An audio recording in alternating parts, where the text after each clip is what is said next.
before we get into as we said, we're going to nerd out, but before we nerd out, I thought we might get to know you a little bit better.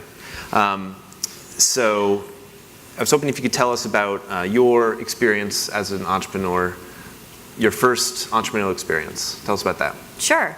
So I've been with Daiquiri for almost 7 years now. We're one of the sort of few companies in the space of augmented reality wearable hardware, and we've been doing this for so long that our experience was, hey, what do you guys do? Well, we're developing a platform for augmented reality. What's that?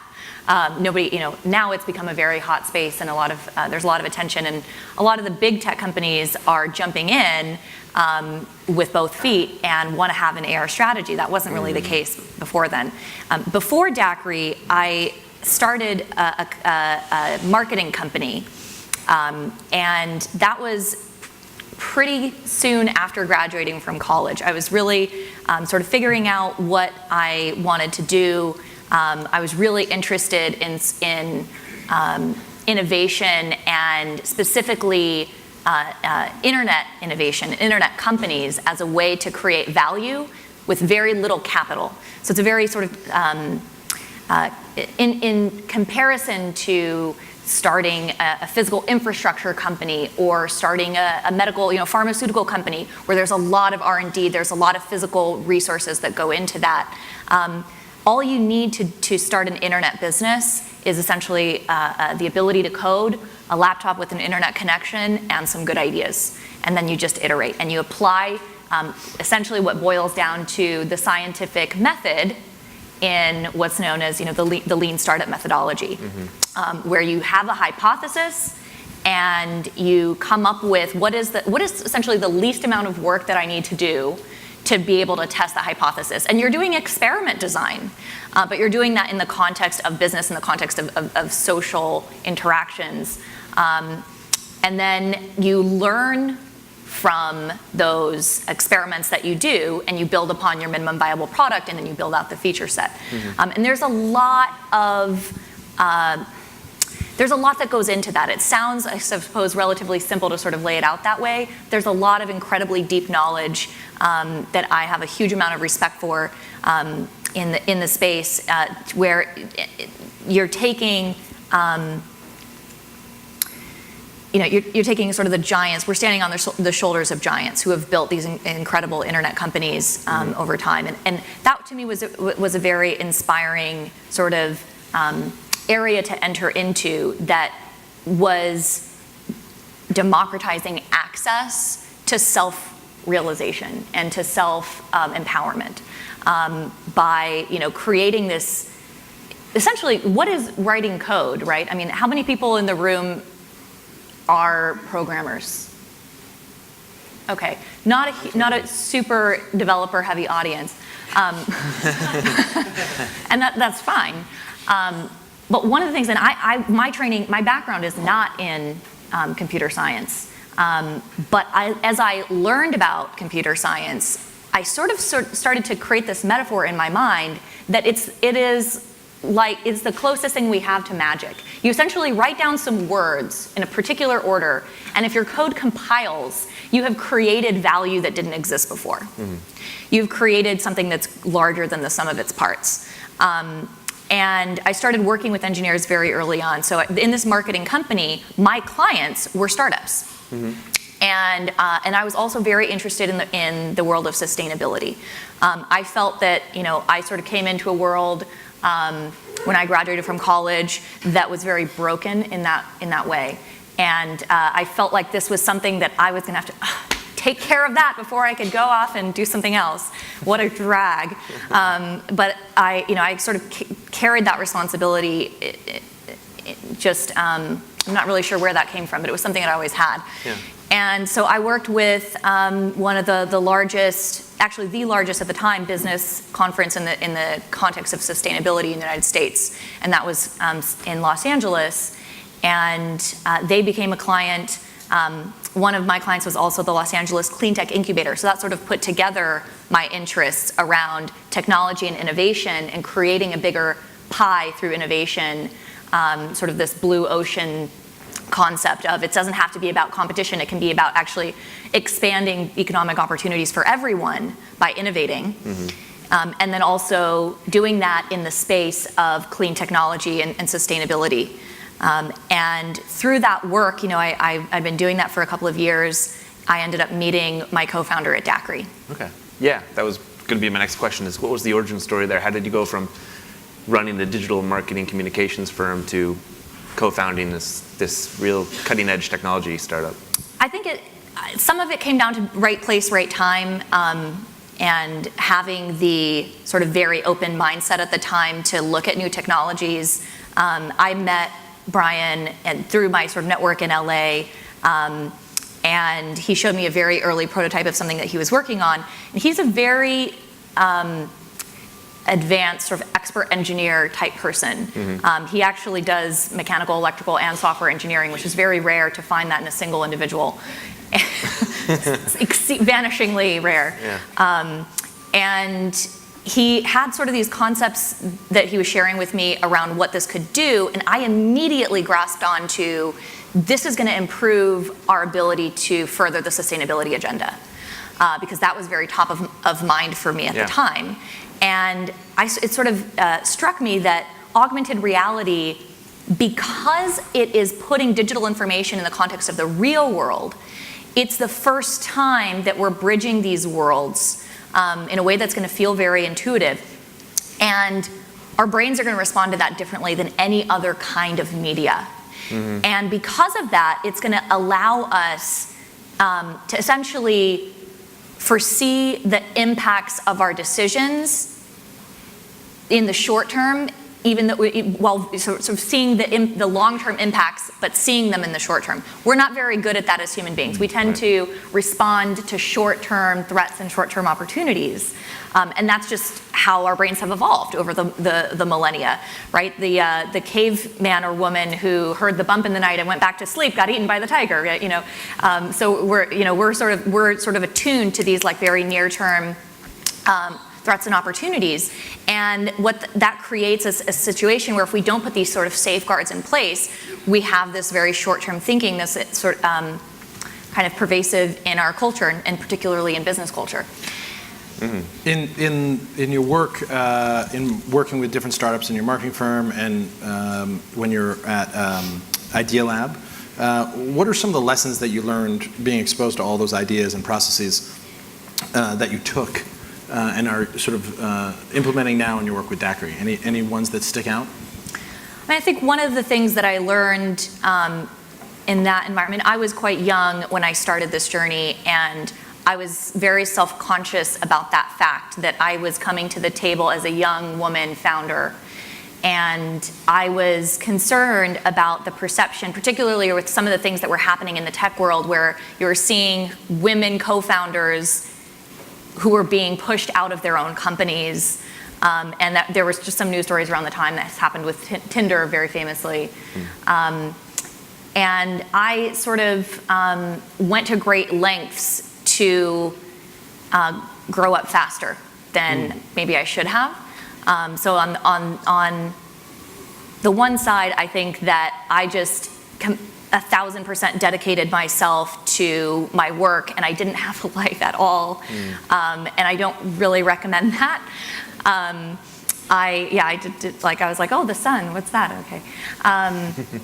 But on the flip side of that, because I was, if I didn't know the answer, I would just work harder and put in the hours to figure it out.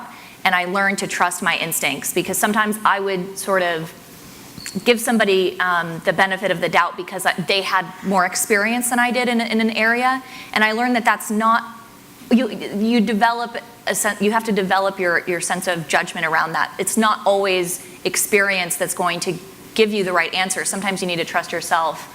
And I've seen situations that came out that way where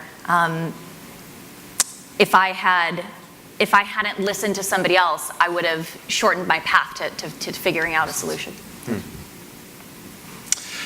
So maybe before we before we get into more about the smart helmet and some of that stuff, let's define some terms, just like lay a foundation so that we can all kind of be on the same page when we're talking. Because I was just, this morning at breakfast, was asking some pretty elementary questions that, some people in the audience might have. So, augmented reality versus, I think everyone kind of understands what virtual reality is, and maybe what that is compared to augmented reality.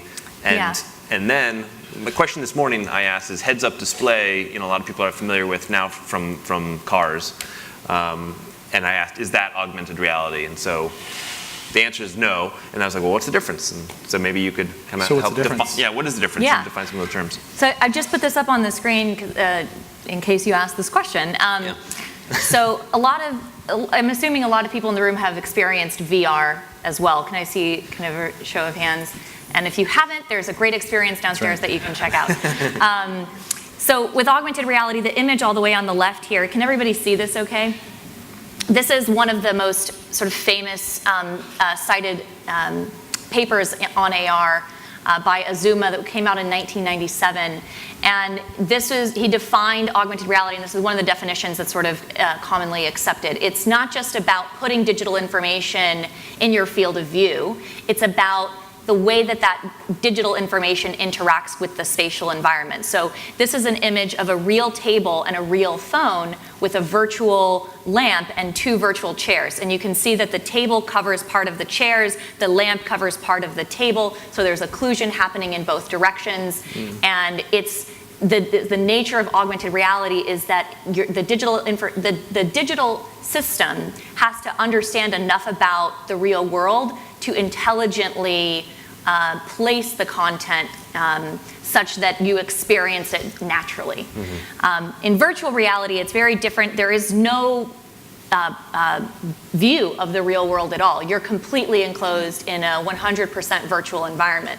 And one of the things that we think about when we're thinking about sort of the future of AR and VR is that they will most likely eventually converge. And there'll be devices that can essentially flip a switch and go between AR and VR. We're not really there yet today. The market, if you look at the market reports around, what is expected, you get, various very large numbers. It's going to be a $120 billion industry by 2022 and things like that. A lot of the market forecasts place about 80% of the market on AR, even though VR is much more well known today. There's some technical challenges associated with AR that you don't have with VR. So with VR, you do have to track the head, but you don't necessarily have to track everything in the real world environment. In AR, you do. You have to have that pretty high accuracy map of the spatial geometry of the world around you. Otherwise, you can't intelligently place content, if that makes sense.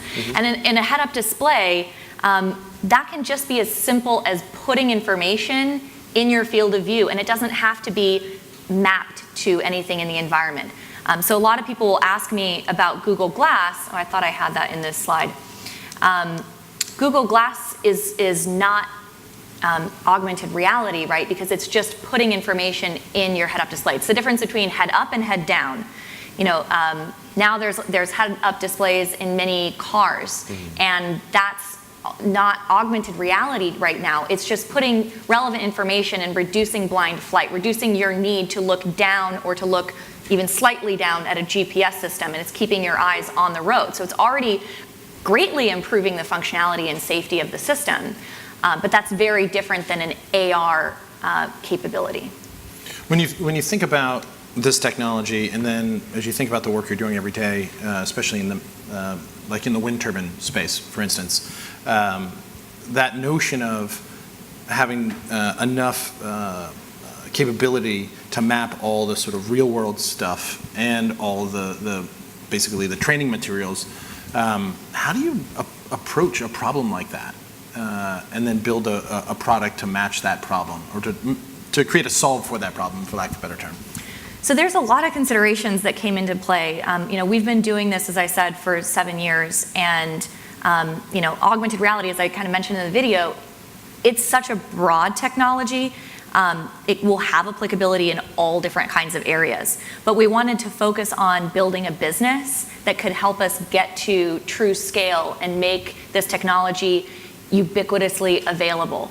But we kind of looked at this Venn diagram of what is the right form factor, what is the best form factor to deliver AR. So Pokemon Go is a great example of a handheld form factor. And then if you look even before that, there is this concept of the magic mirror augmented reality. You guys may have seen these experiences where you're sitting at a desktop computer, and Tissot, the watch company, had this AR experience where you would print out a paper wristband and hold it up to the screen, and then you would try on different watches. But that's a second person perspective. So the magic mirror became the magic window with a phone or with a tablet, where you could look through the window and then anything in that window could have augmented reality. But taking that to sort of its logical conclusion, what you really want is a first-person perspective that's hands-free. And the right form factor for that is something that you wear on your body. And that's where we came up with, the Daiquiri Smart Helmet as the first flagship product that we were going to develop. And that evolved also into the Daiquiri Smart Glasses, the smaller form factor, which has broader applications. So the form factor was one part of it. Then we looked at the ROI. If you were going to, say, introduce a new gaming device, there's sort of always a chicken and egg problem around content and audience. So if I said to you, I have this great new gaming device, it's $300, there's no games for it yet, but they're coming. You're like, great, I'll wait until they're there. Conversely, if I say, okay, I've developed this amazing new gaming platform, and I go to developers and I say, there's not really an audience for this yet, but as soon as you make the games, they're all going to buy it. They're saying, well, so you have this chicken and egg situation. Take the comparison with an industrial or an enterprise application. So the work that we're doing, like the wind turbine servicing application that we talked about this morning, the ROI is immediate. There's an efficiency increase that justifies the purchase of that device immediately. And it's not the consumer, it's not the actual wind turbine servicing, the inspector who is buying the device. It's the company who's saying, I'm going to make this purchase on an enterprise level because I can see that I'm going to increase efficiency and I'm going to increase safety on the job site. And then the third area that we looked at in the Venn diagram was adoption. Similarly with getting consumer adoption for a new device, you have to think about things like aesthetics, price point, that are very different requirements for a consumer than for a business application. And a big part of our message to developers now and to people entering this ecosystem is, if you want to get involved in AR today, there is a huge market for it. It's just not in gaming today. It will eventually grow, and there are seeds that are being planted there. But right now, there's actually a lot of demand in the enterprise space.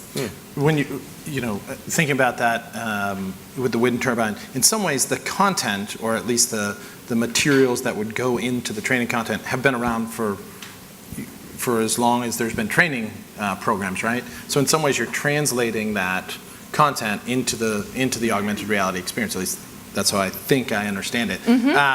So instead of, in the gaming world, instead of building this beautiful game and then saying, oh, someone has to, you have to both love the game and the device, you're just taking, not just, but you're sort of taking the training and putting jet fuel into the efficiency of that training system and that module.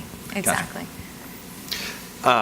So to visualize about this wind turbine situation, I mean, just so people have it, they saw in the video, you wear the smart helmet. Obviously, a person that's climbing up a wind turbine is probably already wearing a helmet, so there's no, the adoption is easier there. And then when they get up there, you were talking about, and I've seen you in other interviews talk about how you can actually take someone who has no experience with, no technical experience working on a turbine, and through wearing your helmet could actually fix something on that turbine. Exactly. Just by, as they saw in some of the videos. So just so, spell that out a little bit, I don't know.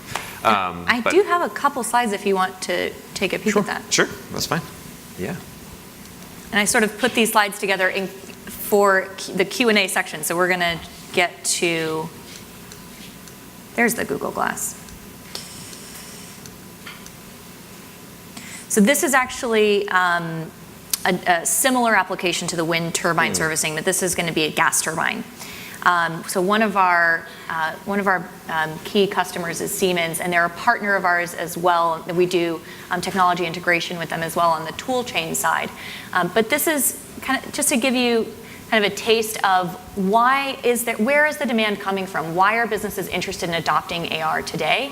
This is going to kind of walk you through what that might look like. So we're specifically looking with this application at improving the efficiency of the operation and improving the way that people learn about a new task. So this is the equipment that we're actually working on. And you can see the gentleman with the hard hat on. The little man. To give you a sense of scale there. Yeah. So I'm sorry, I'm an only child. I'm going to jump in. Yeah. So selling new innovative products to big corporations is really hard. Yeah. How the hell did you get Siemens to get interested in something that probably their kids were like, oh yeah, I've got VR at home? And what was that process? Like, how did you do that? And you were VP of marketing, right? So that was, at least at the beginning. Yeah. So that was your job was to market this. Yeah. So it's been a journey for sure. It didn't happen overnight. But one thing that we've found is that the larger businesses, particularly that have sort of a high mix, low volume manufacturing process, were thinking about AR even before we got there. What are some other examples of? So Boeing is a perfect example, and I actually have a slide on Boeing funded research. Gotcha. So the person who coined the term augmented reality in 1993, his name is Thomas Caudell. He was a Boeing engineer. And so Boeing has been thinking about this for quite a long time, and they started to put together their own augmented reality systems in the lab because they wanted to use this to improve how they built aircraft. And the key concerns here are always the same. It's always efficiency, so in terms of the time, the speed, and the quality. Because you can't sacrifice. Those variables are usually, to some degree, in conflict. And with AR, we have literally 3 decades of research that shows that you can improve both of those, so without sacrificing either one. So it's a really, really high potential sort of technology to adopt in these environments, but there's a lot of technical challenges to actually achieving that.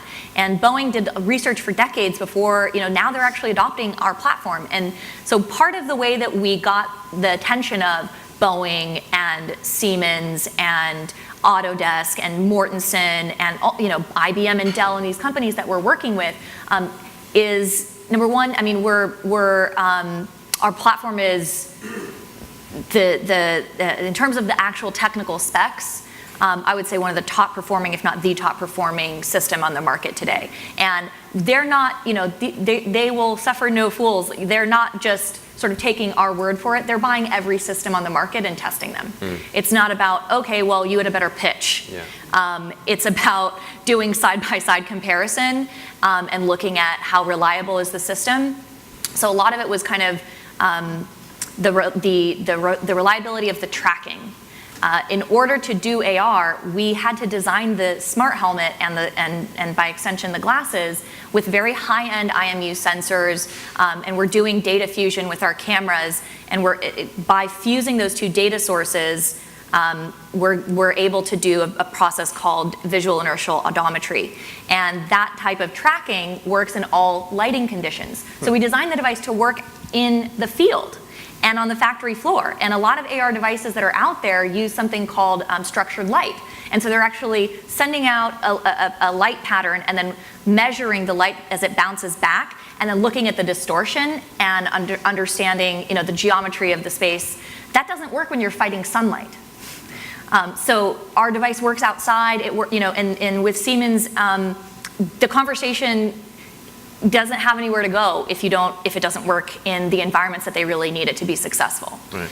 So what I love about the description of that is that we often hear conversations about people trying to drive that sales conversation as my product is an alternative to the product you currently have. But in some ways, what you're also describing, tell me if I'm wrong here, is that really being aggressive about knowing the other products out there, you use that as a positive. You leverage the hell out of what everybody else is doing in your favor, not just what they might be using today, but also like, well, you should have new technology, but you should have the best new technology the same way. Yeah. And that was a critical component of your success. And these companies are trying to select a platform to grow with. Right. You know, we can, for example, we can do 7 times the data density of our nearest competitor. So when we're talking about these enterprise systems, we're talking about being able to manipulate and display and edit and access really large data sets. And if you're playing a game, you know, on your tabletop at home, that doesn't matter. But if you're trying to do a manufacturing process and something at this scale, that really matters. It really comes into play. So we're on a 64-bit architecture where essentially we have the compute power of a powerful laptop, but in a wearable device, and that's very unique. You know, we're on an Intel M7 core processor, so it's a very it's a tool designed for enterprise. Very robust. And it allowed us to create the core applications and the suite of technology that we looked at a broad set of industrial environments. We said, these are the things that we think are going to be useful across the board. And then we're enabling third-party application development very easily. So very often, companies that are in the augmented reality industry will look at some thin slice of the picture and really narrowly focus on that and be great at it. And we've sort of taken an ecosystem approach where we've thought about the hardware itself, we've thought about within the hardware, the optical system, the processing system, and the tracking, and the chips necessary, and the algorithms necessary to do that. We thought about the developer ecosystem. How do you actually get content onto the device? We've thought about the business cases and how do you drive adoption. And we've thought about the enterprise partnerships that are going to get us to scale. We're a 300-person company. We're talking to some of the largest industrial businesses in the world. So we're tiny. And how do we get their attention? Well, through partnerships with companies like Dell. They have 30,000 salespeople, and the IT organizations at these companies are used to doing their purchasing through organizations like that. And so they have the confidence that there's a fulfillment process, that there's a device management process, so that they can actually implement this and roll it out operationally. So I'll just get a little bit further along here in this story. So you mentioned comparing, not just comparing our solution to what they already have, but we are in some sense comparing it to what they already have, and in some cases what they have are monitors. In some cases folks are using tablets to get their work instructions on the factory floor or in the field, and in some cases they're using paper. Mm-hmm. We still have paper work instructions and diagrams and things like that. So to actually become a certified turbine fitter, it takes 6 weeks in the classroom plus 7 weeks of hands-on training. So we asked, how can AR make this process better? And we decided to focus on the burners, which is one component, one of the sort of key components in this larger gas turbine. And this is the AR interface that actually allows you to interact with and understand that burner. So I'm going to describe a little bit about what this does. And you can see the two gentlemen working on this burner, and even that, it's a small component within this larger system, but it's still quite large. So the first thing that you do when you open up your AR application is you have this reference material, and it kind of looks like that, and you understand the full 3D model of what you're building, and you can actually 3D explode it in space, put it back together, rotate it and tumble it through the air, and then we have a labeling system so that you can highlight 1 or 2 or 3 different components in the burner and understand spatially how they're related to each other. And then you also have all of the names of all of the different components. That's something that you have in your back pocket at any time. You get lost along the way, you can always pull that up and use that as a reference guide. Then as you move forward, you actually go into the work instructions themselves. And the work instructions are going to guide you through. This is probably about 100 steps. And so you have that confidence that as you're going through the work instructions, you're not missing anything and you're doing it correctly, and you have all of the information to know what tool you should be using, and what's the placement and orientation of what you should be doing, and you're not sort of doing this task switching where you're losing a lot of time and you're losing cognitive focus, where you're going back and forth between a different system and what you're looking at. It's always in your field of view. And then we can also build in steps like documentation. So that takes up a lot of time as well, where I should be documenting the serial number of all of the components that I'm putting together. We can just take a photo of that with the smart helmet and log that into your system. Or if you need to take a note, we have a voice-to-text interface, so you can just speak to your helmet. It will record what you say, translate that into text, and then log that back into your report. And then we automatically generate a build report at the end of the process that documents. And in some cases, this is a legal requirement, or in some cases, just best practices at the company to actually understand the quality and the quality control of how this was built. So this gives you a really good visual comparison.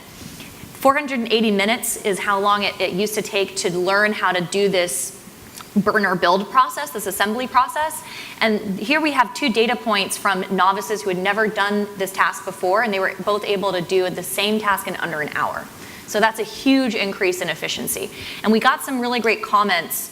So you can read this. Without the helmet, learning this assembly would take me a day. Humans are very visual. If I can interact with the drawings in 3D like this, it makes understanding them a lot easier, especially if I have to deal with new components I've never built before. With support like this, I'd be able to do any assembly. So it's really scalable across, learning a new process really rapidly. Are these pilots, or are they fully deployed? Like this Siemens? This is a pilot. These are just pilots. So it's not fully deployed in the company yet. It's not, okay. Yeah, but we have about 7 pilots running at the. Actually, several of them have completed, and we have more that are going on just within Siemens. So can we talk a little bit about that? I think sort of generically speaking, there's this conversation about how early stage companies or even sort of rapidly growing innovative companies can do pilot projects with larger companies, larger ecosystems, for lack of a better description.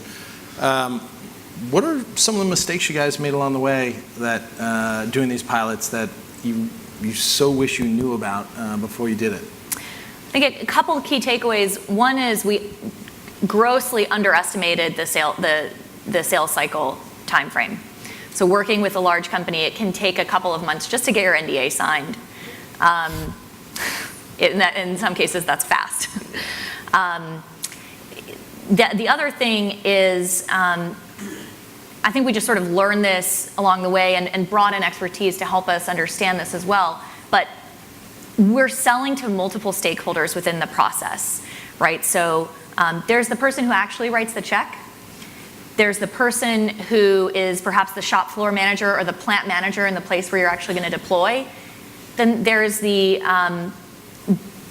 variety of roles within that shop floor environment. So we'll have the actual, the assembly team, then there's the safety manager, the quality manager, and each of them has very different concerns. And so sort of building out the different personas and understanding the complex interaction of those personas, we know that ultimately our customer is the end user who wears the device. That person is not the person writing the checks, but if they don't feel that this is providing value to them, making their job easier, something that they actually like to use, that they like learning, then the device will be dead in the water and they just won't use it and they just won't wear it. So that's one of the things that we look at a lot is doing these sort of usability studies with different personas. And we look very carefully at the novices and the sort of younger generations and how are they different to the experts who have been working in the field for decades. And we need to have the buy-in from both sides. Taking a step back from actually what Daiquiri is doing, you mentioned I think one of the goals is ubiquity at some point, or to democratize it, right? To create content, so it will become ubiquitous at some point. What does that mean? Like, what are the social and economic implications of this technology that you're pioneering? I think that it's a huge question. One of the areas that I think about a lot, specifically in the context of rapid reskilling and training and learning, this technology is it a technology? Is it a medium? I really see it as a way to communicate. And we know that it accelerates the way that you can learn. And if it's applied correctly or well, I suppose, it could be a way for us to rapidly reskill workers who are being automated out of a job, essentially. And this is one of the reasons why we're invited to participate in discussions now with the US Senate and Congress, is that this is a major concern, that there's this tidal wave of automation and AI and robotics that is coming, and we don't really have a plan for the implications socially and in the economy when it comes to the human cost, the human side of that. And this is not going to be the be-all, end-all solution that's a panacea that solves everything. But I think that it has a really important potential to be a way to allow humans to keep pace with the change of innovation. So a lot of the experts now are talking about, the fact that it's not a skill set, it's not a new skill set that you need, it's actually the ability to learn rapidly and to continue to learn new things, because the types of jobs that are going to be available, we live in a very strange time, right, where we have relatively high unemployment, or in looking globally, that's true, but we also have jobs that we can't fill. And how is that the case? Well, it's because it's a mismatch in skills. And so using this technology to actually provide something that can solve that problem in a way that's cost effective and scalable is really incredible. I mean, now we have these platforms like Khan Academy and Coursera and Udacity and all of the MOOC educational platforms that are free, and I think that's phenomenal, and I'm so excited about that. I'm so excited about the SOLs, the self-operated learning environments, and all of these different experiments that are being done in this space. And I think this is going to go one step beyond that, where it's not just looking at a screen. We know that looking at a screen, your brain responds in a certain way, but when it's in your environment, you're able to actually comprehend that. It makes the information more accessible to your brain. It's raising the bar in terms of performance, and it's also leveling the playing field in terms of the cognitive impact. This is a little bit neuroscience-y, but the studies actually show that you're able to reduce the individual variability in information recall, so your memory, and also your spatial reasoning. And so, we know that there's variability in people in those areas, and this is something that can really get everybody, raise the bar and also level the playing field so everyone can participate in these sort of skill sets that are going to be needed and that are going to be rapidly changing.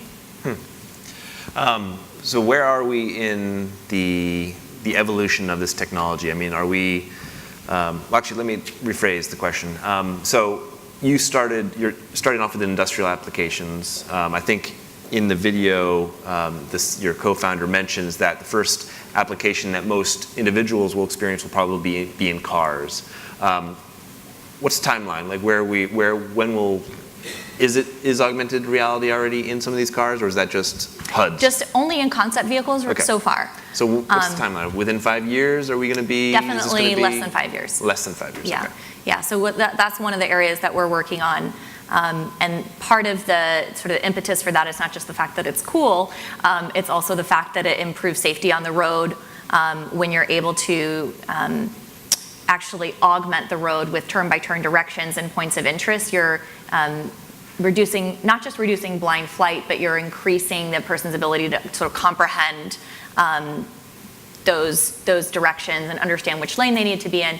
And the other area that we look at is the handoff. As autonomous systems become more and more common, we don't really have a good mechanism for the car to communicate to the person.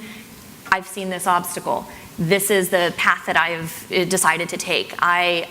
This is sort of my game plan. And so that can be a sort of dangerous moment where you're handing off between human and machine control. Yeah. And AR is going to be a sort of a way to bridge that gap as well.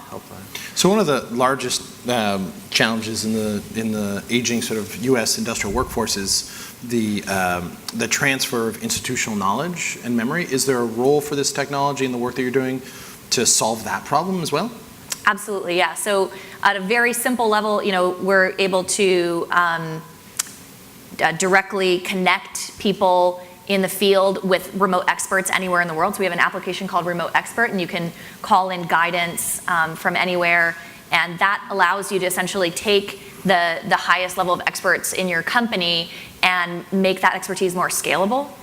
And also reduce costs in terms of flying them, to Brazil to fix a drivetrain, or, and sometimes you'll send the expert there and it's the wrong expert and they can't actually solve the problem. And so this is sort of creating a lot of greater efficiencies in the system. And then one of the things that we talked about a little bit this morning is this project that we're working on where we can actually use the concept of computer vision and apply that to big data and actually, take first-person video of people doing tasks and look at 100 different people doing the same task and look at videos of that and actually extract the key features from those videos and automatically generate augmented reality guidance from that content. I feel like this is really high level or somewhat inside baseball type of stuff, because I've been thinking about this for a long time, and I know for some of you that you're a little bit newer to this space. So I'd love to hear maybe from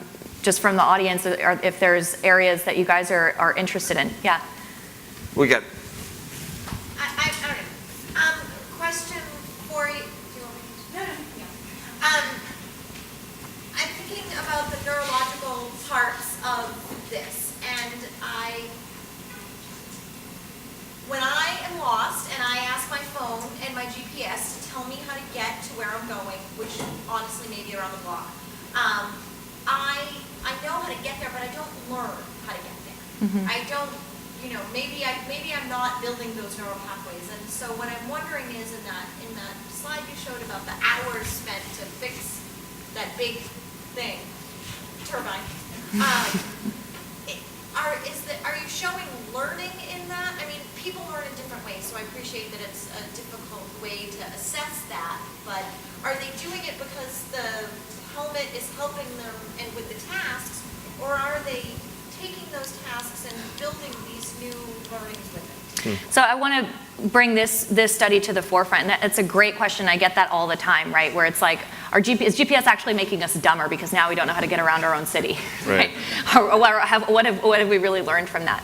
And this is a great study from 2015 that talks about using augmented reality to the cognitive impact of that, specifically in this case around assembly. And you can see the learning curve is steeper when they've been trained around with AR. So this is after they received augmented reality training, they were able to recall the procedure more accurately after the fact, when they didn't have AR guidance. And then the blue curve there is just using sort of regular instruction manual. And one of the things that they looked at in this study is something called the NASA Task Load Index, and they were able to show that your cognitive load was decreased. So that's really important so our brains have sort of limited bandwidth, right? And if you can take some of the load away, specifically, one example would be 3D transformation. So if you're trying to do something, in this case, there are these sort of complex Lego-looking things. They were doing these spatial assemblies. And when you're trying to look at something in 2D and then in your mind translate that into a 3D space, that requires mental effort, that requires energy. And by sort of having an AR interface that guides you through, and it helps to reduce that mental effort and increases your bandwidth to actually absorb more information. So at a really fundamental level, it's kind of like it's increasing our mental capacity. And we're looking at, it's not just in the moment, you actually retain that. So it helps you to learn something faster, more accurately, and then increases your retention rate. Not just the accuracy of your retention rate, but actually expands the length of time that you retain that info. Earlier in the month, Apple made a big announcement about AR involving the iOS platform. ARKit, yeah. Yeah, promoted as now the largest AR development platform in the world instantaneously. Well, how do you think that's going to affect Daiquiri and the AR industry in general? I think it's going to increase the interest in the space with developers. I talked earlier about sort of the chicken and egg problem with content, and this is going to vastly increase the number of developers that are thinking about AR, just because of the visibility at the Apple event and the accessibility to the platform, which most developers know is much more. That's where consumers spend money over the Android platform. So I think that we're going to see a lot of experimentation. The types of things that I'm seeing are like putting stickers in the world and doing facial filters and making it snow and putting horns on and doing these things that are like, that's cool, that's fun. I don't think that it will sort of shift DAQRI's trajectory too much in the near term, because we're so focused on a vastly different set of use cases. And it's a different audience that is, our customers are like, I don't care about stickers, Right, but then their platform generating content for your helmet product, I guess is another way of asking for it, right? Because a big part of this is generating the content, and it's a big effort. Yeah. And if Apple's products make that lower the bar, you can do some things where it would make sense with glasses or a helmet. Sure. Rather than just look at it on the screen. We don't, I mean, we're not immediately sort of jumping on the integrating ARKit. We have several different ways in our sort of content strategy. One is we have a Unity extension. So Unity is right now de facto #1 development platform in the world for both AR and VR. And that, that's probably the quickest way to prototype. We've had customers who have come in and built a fully functioning application connecting to their back-end business databases just using Unity in a week. So it's super easy to get up and running. We've gotten a lot of compliments on the ease of use of our SDK and our APIs. The other thing that we think about that's super important in terms of content is what I call toolchain integration. So our customers, for example, you know what a PLM system is? So Teamcenter PLM, which is made by Siemens, is one of the largest in the world. So for those who are not familiar with this. I was going to say, you're talking to an engineer. Yeah. So, So for the PLM is a product lifecycle management system. And the way that BMW actually manages the process of building cars, the way that SpaceX manages the process of building rockets, if you're doing this sort of like large-scale manufacturing build processes, you have to store the product data somewhere. You have to store the CAD models. You're storing electronic work instructions. You have metadata associated with all of these models. And that's what a PLM system is for. And we now have announced, actually a couple months ago at Hannover Messe, which is the largest sort of manufacturing industrial conference in the world, this partnership with Siemens to do toolchain integration with the Teamcenter PLM and with their XHQ system, which is specifically for oil and gas. So what does that mean in practice? It means that when we knock on the door of a giant automotive OEM and we say, hey, are you interested in using augmented reality to dramatically increase your efficiency in how you build cars? They can say, great, yes, we use Teamcenter, and that means that we can connect the systems up on the back end and automatically generate the AR work instructions. We're doing the same thing with the Autodesk BIM 360 platform. So we have a couple of case studies and videos that you can watch about that, but that's a whole different industry. That's on the construction industry. So you walk onto the construction site and you say, I want to see what this building is going to look like when it's done. Okay, great. Now I want to actually take away all of the walls and I want to see the electrical, mechanical, and plumbing systems.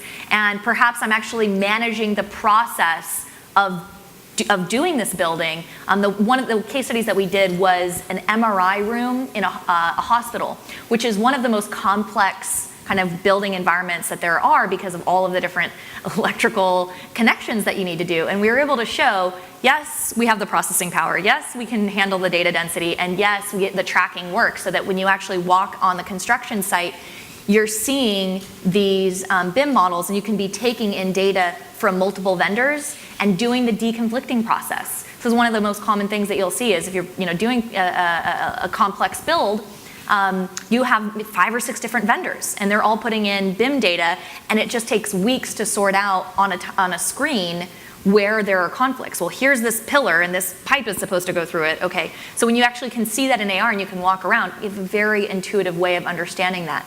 And then we put in these sort of inspection workflows and commenting workflows that increase the efficiency in that space. And that's something we're doing across lots of different industries. The most recent one we just showed was IBM Watson. So you can now talk to Watson in the Daiquiri Smart Helmet, and that AI system will provide answers and speak back to you. The health. Oh. How do you get buy-in from stakeholders or co-stakeholders whose previous value was that they were highly compensated, highly educated, learned how to do that 100-hour work, and now see people within their own departments or divisions doing it in 4 hours, 5 hours? That's a great question. And to answer that, I'm going to ask you a question. Have you heard of the knowledge experience gap? So in the aerospace industry in particular, and in some of these larger sort of industrial businesses, they are terrified because what happened was there was a hiring freeze a couple decades ago, and they essentially don't have this whole generation of people. There's the very experienced folks who are all on the verge of retiring, and then they kind of have these younger generations that are coming up, and they don't have anybody in the middle. And this is common, very, very common across the board, and or in the sort of these industrial environments. And what they're scrambling to do is to capture the knowledge that resides in the heads of and the hands, I suppose, of these more experienced workers. And they're seeing this as an opportunity to leverage their skill set and document what they know while they still have that information. And a lot of folks in these industries, one of the other sort of big trends that's happening is this huge proliferation of the amount of stuff that they're supposed to know to do one job. And as manufacturing business models, for example, are changing. So this started with Rolls-Royce in the 1980s. They used to sell jet engines. They changed their business model to selling power by the hour. So instead of I sell you this jet engine, it's now yours, it's your problem, you take care of it, I'm giving you this jet engine, you pay me by the hour as a subscription essentially, and I maintain it over the course of its lifetime. So that could be 30 years.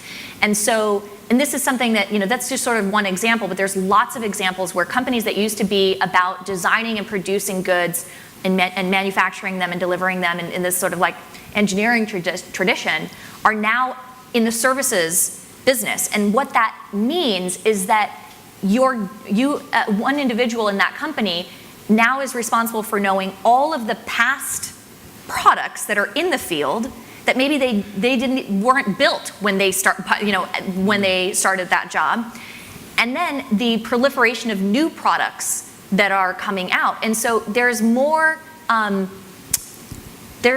one person can know that in a lot of these situations. And so having this tool, it's really about creating a bridge that shows and supports that person to access all of the information that they need to be successful at their job. And so that's kind of the perspective that we're finding. And that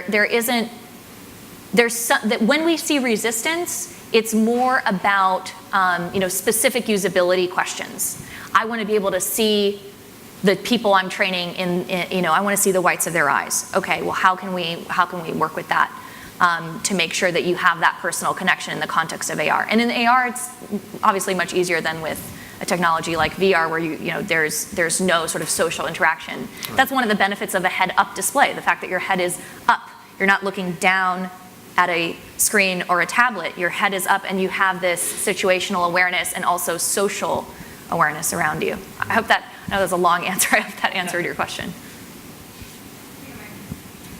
Kind of a related question, and I'll preface it by saying it's not meant as any kind of value judgment or implying it, but if you drive down the learning curve and you make it more efficiently for people to repair and construct turbines, isn't the natural extension of that ultimately you need fewer people to repair and produce turbines? Yeah, to some extent, it's a, you know, the jobs we think will change.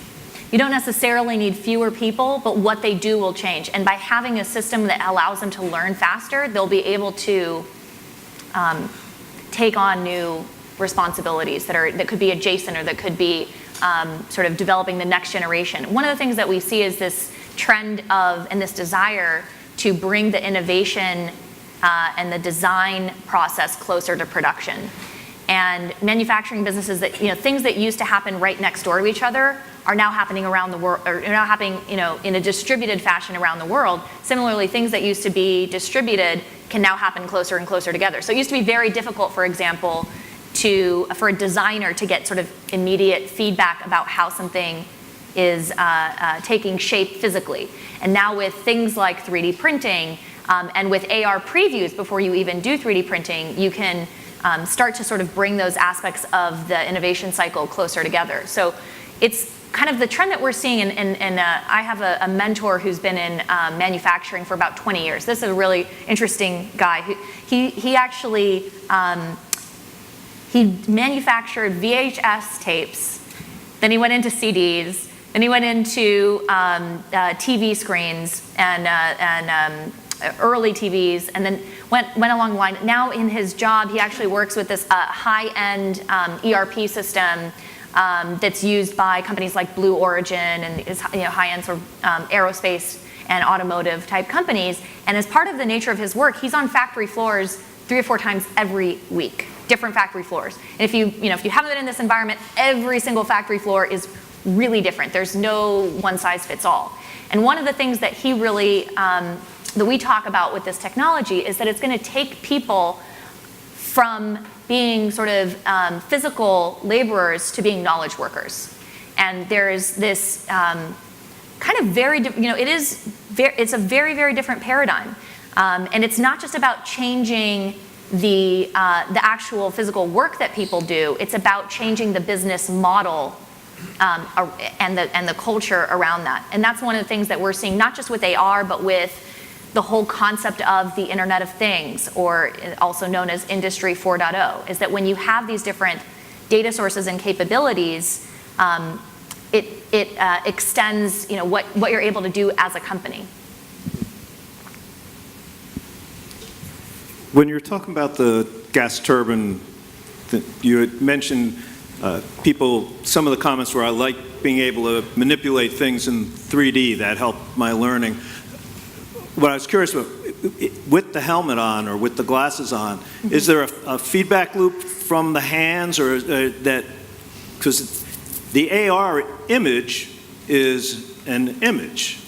And so if I reach for it and grab it, it's not there.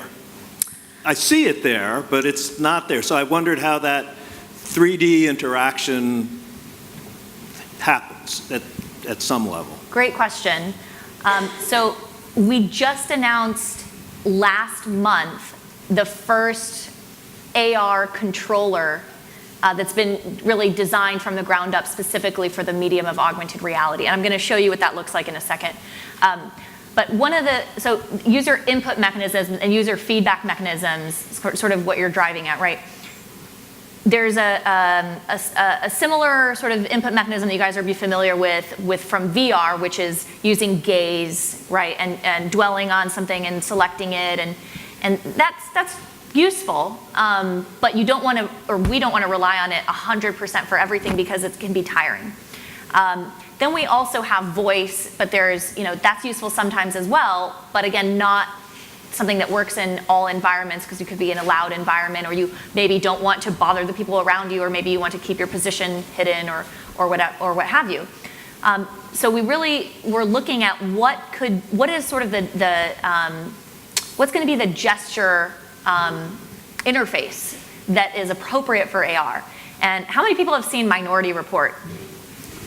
Okay, remember Tom Cruise, like, swiping these gorgeous interfaces left and right? It looks like he's doing P90X. You know, it gets exhausting to do that. And just the musculoskeletal system, you know, we're not designed to sort of hold our arms up like this for too long. You know, actually, I'll kind of show you guys what this feels like, right? So can I have everybody just put your arms up like this? Okay, now tell me when you don't want to do it anymore.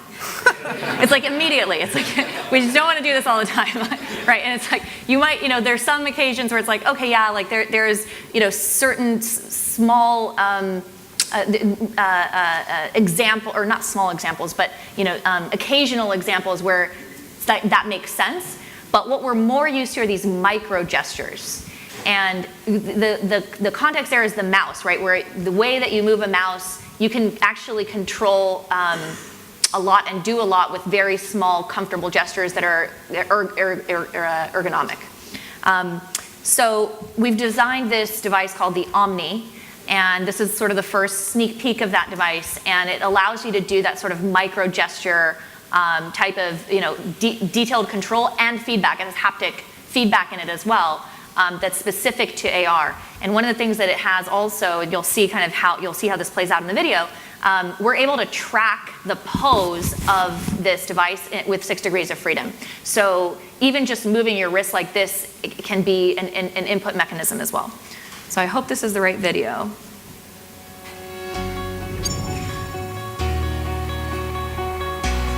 No, it's not. Okay. The future. Okay, here we go. I think this is the right video. Yeah.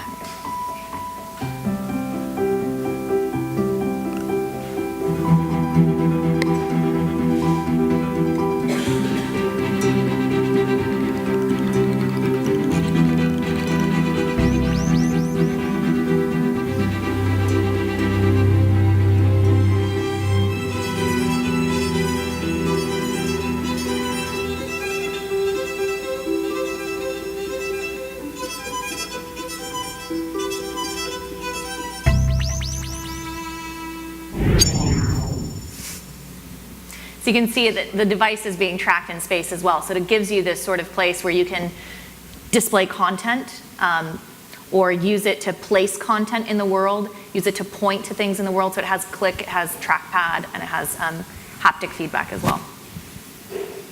What about we have time for a few more, yeah. I realize this is a whole different application, but I was a beta tester for Google Glass, and one of the problems was that they were not interested in changing the hardware, and the hardware needed to change. So my question is, how soon do you think it might be that someone would create the hardware and the software to address issues like Alzheimer's or dementia with consumers? In terms of augmented reality hardware? And are you imagining that it would be sort of a device that would remind you to take your medication and sort of provide treatment? Or whatever it is. I mean, issues of Alzheimer's and dementia and being able to solve some of those issues for people.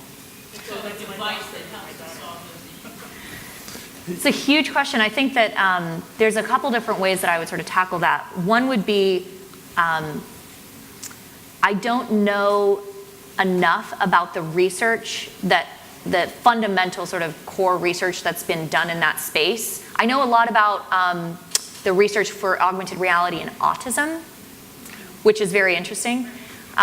So they've been able to show improvement in educational outcomes for kids with autism, and then also there's some sort of social cues and providing unobtrusive like guidance for folks with autism through an AR interface.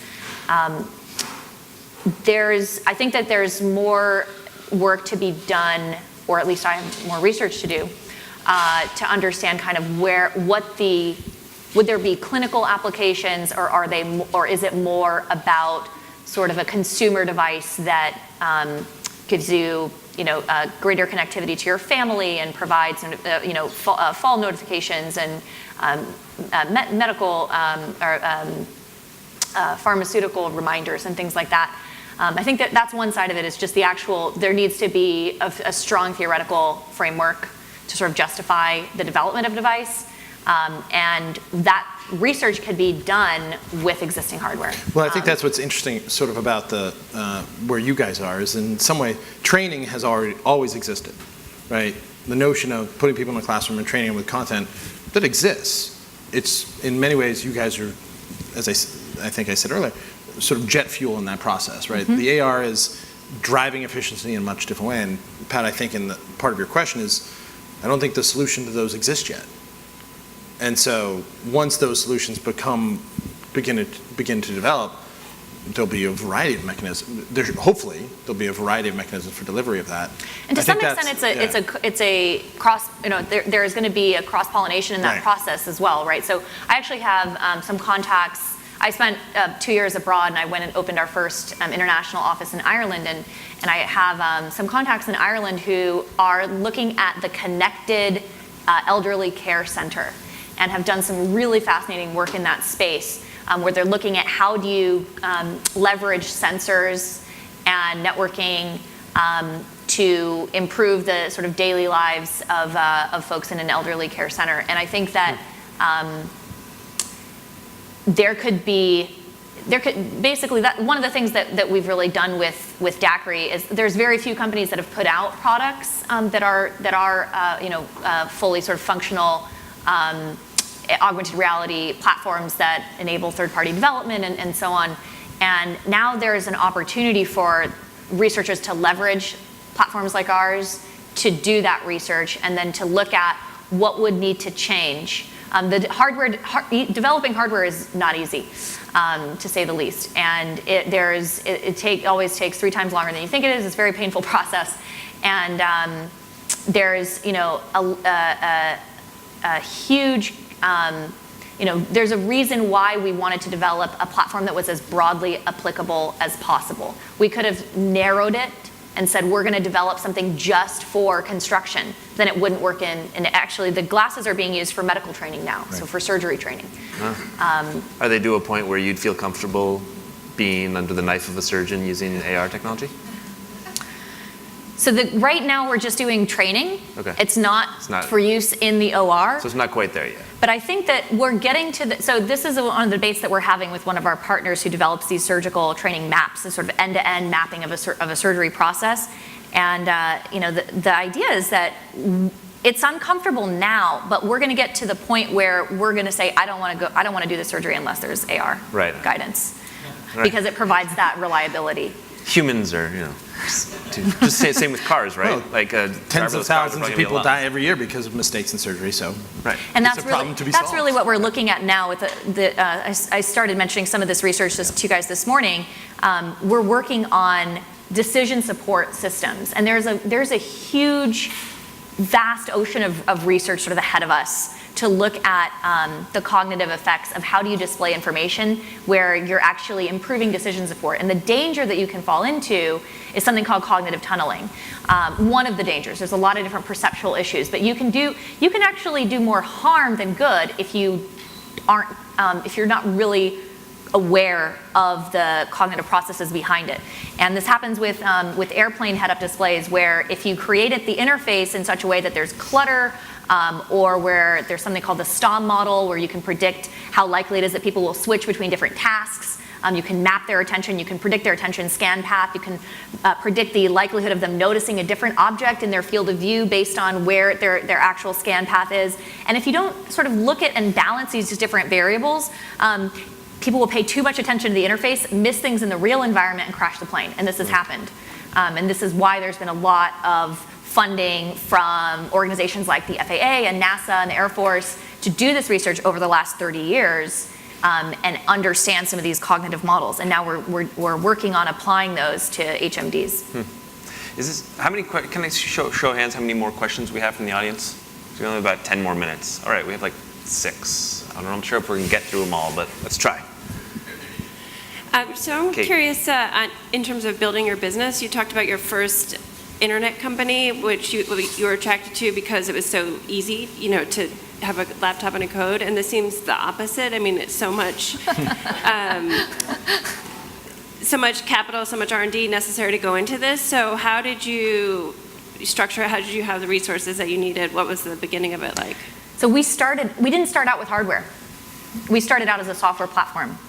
And the first thing that we developed was a content creation tool that would allow anyone and on a web interface to create AR content and publish it to mobile devices. We actually did some research around Google Glass. We did some AR light experiences with Google Glass where we were recognizing, we ran our computer vision algorithms through Glass. It didn't have very much processing power, so we were sort of limited, but, and we would do things like recognize that you were looking at a lamp. And then we actually rigged it up with, we have an EEG platform that looks at your brain waves, and we allowed you to sort of train yourself to use your brain waves to turn the light on and off, and people said they felt like God. It was awesome, but You trailed off a little bit there at the end of that sentence. yeah, so we did a lot of experimentation essentially to arrive at where we are, and we were able to through a lot of these experiences in the field. And I remember our first industrial customer was actually a shipbuilder. And they were interested in looking at ways to improve how you build large aircraft carriers. And we started using our platform to build those experiences and to understand kind of the problem set there. And we thought that it was so obvious, very naively, that what was needed in an AR device, that one of the existing sort of hardware manufacturers and OEMs would take on the challenge. And it just didn't happen. And nobody really understood. We were so deep in the space, we knew exactly what sensors we wanted, we knew how many cameras we wanted, we knew the processing power that we wanted, we knew the chips that we wanted for our algorithms to run on. And it just sort of presented itself as this opportunity. Nobody else is doing this. There's a huge gaping hole in the market that you can drive a truck through. And we should tackle it. And so we were able to kind of make that case to our existing investors, and they supported us, and we were very fortunate. And then we went through a lot of pain and challenges around, we actually acquired a hardware prototyping company.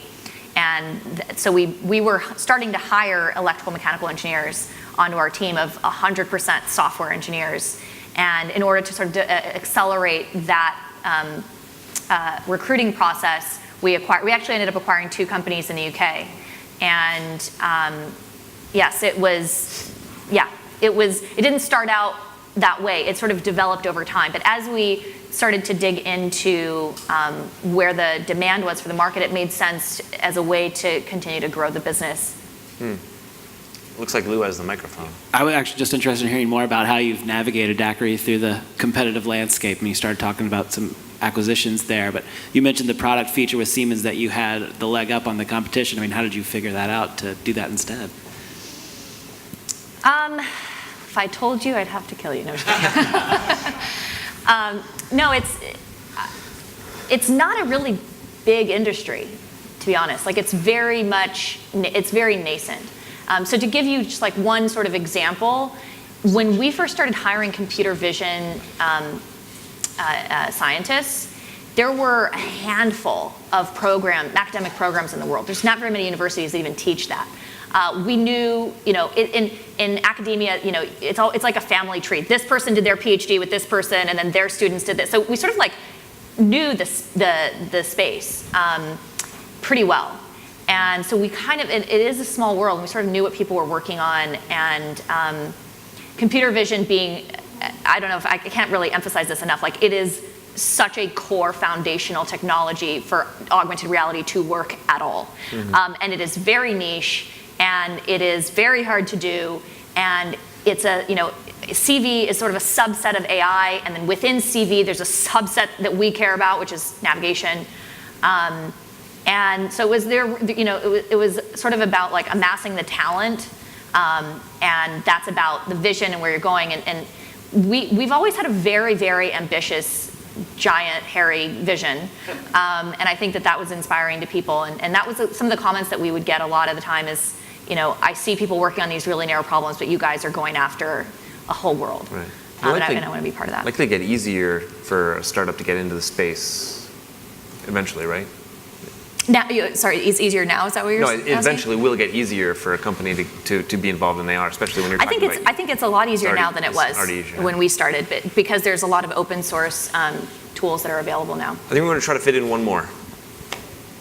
And then if you have questions that you didn't get to, you can come up afterwards. So as an educator, I'm fascinated by your Siemens pilots. And so I'm curious, have you started thinking about, when you think about the knowledge-based economy and the knowledge-based worker, in your pilots, are you also working with educational institutions who are preparing the people who would then go on to work at Siemens? Not yet. But education partnerships are going to be really important for us going forward. And